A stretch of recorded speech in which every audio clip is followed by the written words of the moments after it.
Well, hello. Welcome to the show. We've got a good one for you today. We'll also chat about the spectacle of lights and everything wonderful when it comes to Winterfest on Toronto's waterfront. All that and so much more. Daytime Toronto starts right now.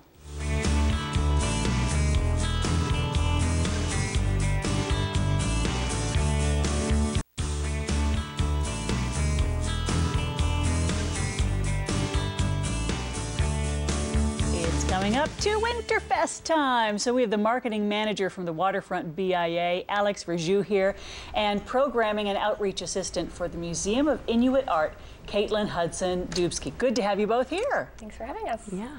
It's coming up soon, right? December 18th it starts? That's right, Friday, December 18th into Sunday, December 20th. So yeah, we've got Winterfest on Toronto's waterfront, presented by Ports Toronto. And it's going to be a great time. We've got various activities down on Toronto's waterfront. We've got new this year. We've got an ugly Christmas sweater cocktail cruise. And you're celebrating in all your I am. I have my ugly Christmas sweater on. So that should be fantastic for adults to enjoy. So people wear their ugly sweaters onto the cruise. That is right, on the Friday evening, and it's also National Ugly Christmas Sweater Day, so to celebrate that in style.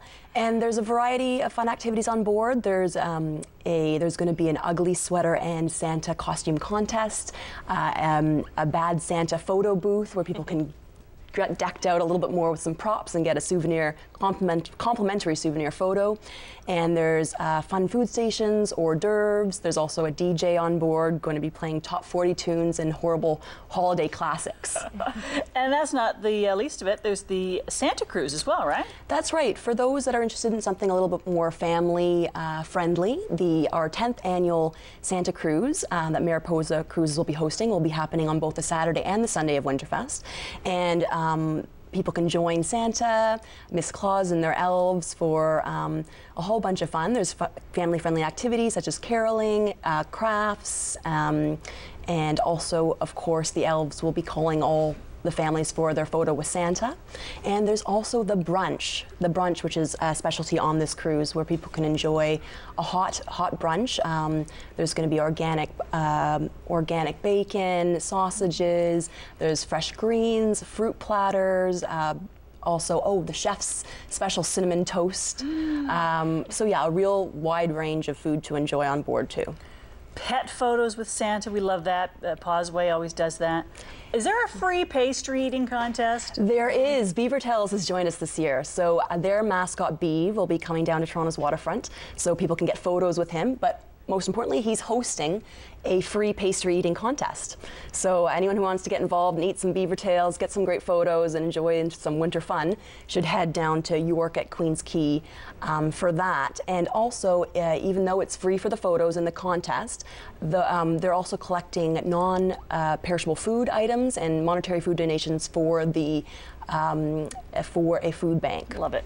Well, we know that the Museum of Inuit Art is doing something special on that day too. Yeah. And so, Caitlin, maybe you could tell us what's going on that day specifically for Winterfest. For sure. So for Winterfest, we're running 3 great programs at the museum. The first of which is we're going to be learning a little bit more about polar bears through a fun true or false game that we have set up. And there's also a little self-guided tour throughout the museum to learn more about Arctic animals, how they get ready for the winter, and also how artists depict those animals in the art that we have on display at the museum. And our third thing is that we're going to be making holiday cards using 2 different printmaking techniques. Fun. Now, you've brought examples of some of those things here today. What have you brought? Let's start over here with this lounging bear. So this is one of our dancing bears, if you want to hold him. Oh, it's a dancing bear. Yeah, he's supposed to stand on his little foot there, but he's a little unsteady, so I had him laying down. We didn't want him dancing on our glass table, so that makes sense. The pieces that I've brought today are from our educational collection, and so we bring them out into the community a lot for school programs and so for the public to interact with them. So as I mentioned, this is a dancing bear. He's made from serpentine stone. Is that soapstone? What is that? It's not. It's a different type of stone than soapstone. It's a little bit harder, and you can see it has a much finer polish to it when you sand it down and give it that polish. Soapstone is much duller if you look at it, if you were to compare the two. And the dancing bear form, there's a bit of a fun story with the dancing bear. The form was made popular by the artist Pau de Sela, and it is said that he started carving dancing bears after he had an encounter with a polar bear. Ooh. One night he was cutting up some meat on his front porch, and he noticed all of his neighbors disappeared inside their homes really quickly, and a polar bear had wandered into the community. As he had food out, the polar bear went straight for him, and he decided to hand feed the polar bear some meat that night. Really? Talk about the top 5 smartest things to do in your life. Yeah, we don't suggest that you try that ever. And so he was very lucky to escape with both his hands intact and his life. And the polar bear took the meat, just kind of wandered off, happy he had some food, and the dancing bear, Powda started carving the dancing bear for him. Did he come back every night after that? That I'm not sure about. Wow. Okay, dancing bear. You can go back to lying down. Yeah. Take your rest cue here. What's this? That is a little toy antler doll. So it's actually made from caribou antler. Oh, wow. So male caribou shed their antler every fall. So this kind They of just drop it. Yep. It's kind of like a renewable resource for them. So yeah, so the great thing about this doll is you can see it has its little face carved into the front. And on the top and the bottom, you can see a cross-section of the antler. So you can see the denser cortical bone around the more porous bone. They regrow that every year. It regrows in the spring. Gosh. So yeah, and then it has little arms and legs, which are attached with just string. Lovely. And this? That's a muskox. Furry guy. So, as I mentioned earlier, we're talking about Arctic animals and how they adapt for the winter. So muskox live in the Arctic all year round. They don't migrate to the south during the winter time. And so in the winter, they'll grow a really dense undercoat underneath their big, shaggy guard furs, which is their outer coat is called. And so this is just another piece from our educational collection depicting a muskox. It looks like the carver really dug in with a scalpel. This is actually one of my favorite pieces because of the amount of texture on it.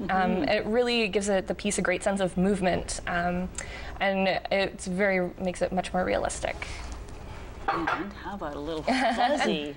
Yeah, so these are some very old sealskin mittens. Oh, they're old? Yes. We're not 100% sure what the age are, but you can just tell when you feel the sealskin, it's quite old. And you can actually, there's an interior mitten as well that you can pull out if you want to just pull that out there. Yeah, so they're dual layer. So the sealskin on the outside is waterproof, so it's great for keeping your hands dry. And then the interior mitten here is wool duffel, and so it keeps your hands warm. See, they were so smart, and that's all they had. Yeah. They had animal skins, and so the outfits they were wearing had to be warm and waterproof, and nature had already figured out how to do that. It's a great way to adapt. Look at that. Brilliant.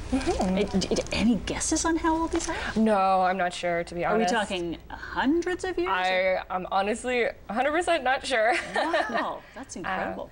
But yeah, just because of how the sealskin feels, you can tell that it's older.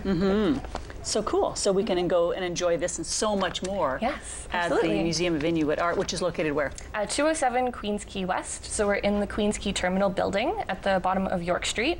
And we are at the southwest corner of the building, so we face onto Lake Ontario. Love it. So much. We don't even have enough time to talk about everything that's going on for Winterfest. So the dates to keep in mind are December 18th to the 20th. That's correct. And for more information, we should go to waterfrontbia.com, right? Perfect. Awesome. Exactly right. Plus, miamuseum.ca. Thanks, guys. Thanks for having me. All right. Happy Winterfesting. We'll be right back.